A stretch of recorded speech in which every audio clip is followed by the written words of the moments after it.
so accustomed to life that death sometimes seems like an abrupt intrusion.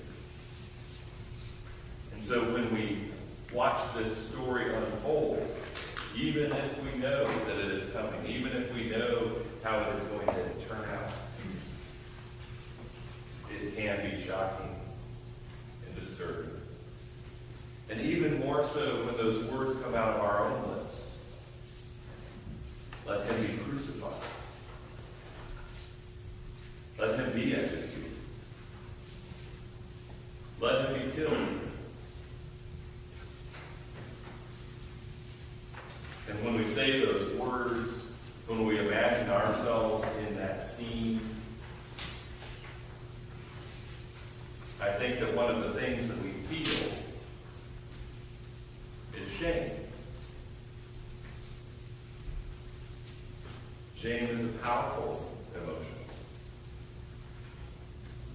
Shame is one of those shadow places that shades out our joy, that covers our own sense of being, that interferes with our communication with God often. But I think that shame is an integral part of this story that we told today.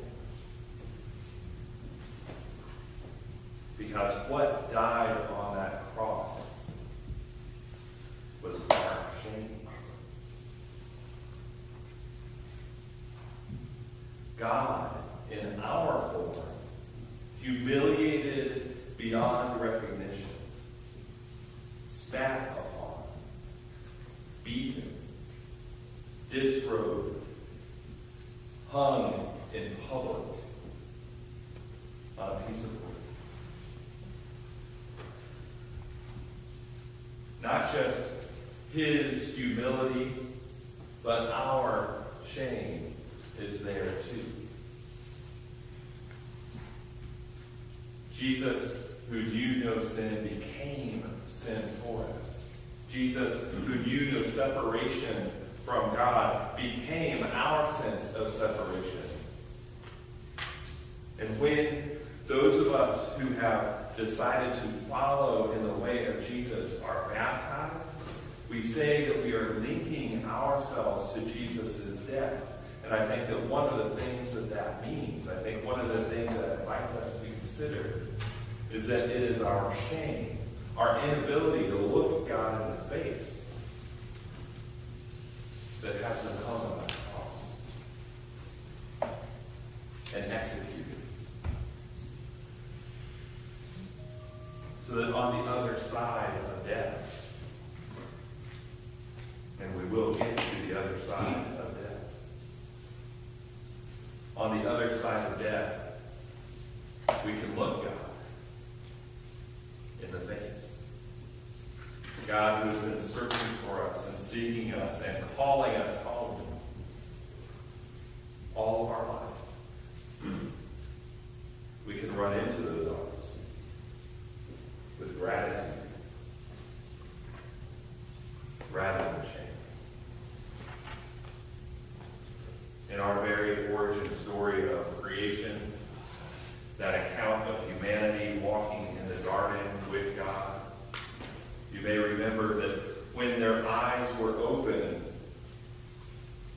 they felt ashamed. When they realized that they were naked, they covered themselves up. And if you read that story fully, you'll see that when God comes searching for them and says, "What happened? Where did you go?" And they said, "We were ashamed and afraid." God then made clothes for them, attempting to get rid of the shame that was a barrier for their full relationship. And I think that is what God does in many ways in the crucifixion of Jesus, in that execution where we take part in killing Jesus. We take part in killing the God who comes because we are so offended that somebody might remove our shame that we might be that vulnerable once again. And in that moment, it is that shame that dies. It is that shame that God nails and allows us to nail to the cross with Jesus, so that we can be reconciled, so that we can step through death and the death that we face every day to the other side, where God invites us to life, where God invites us to love, where God invites us to joy. And so today, as we struggle with this story, with the whiplash of the day from a joyful entry to a dramatic death,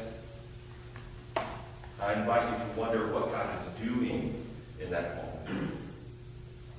Even through our very actions, how God is saving us even now.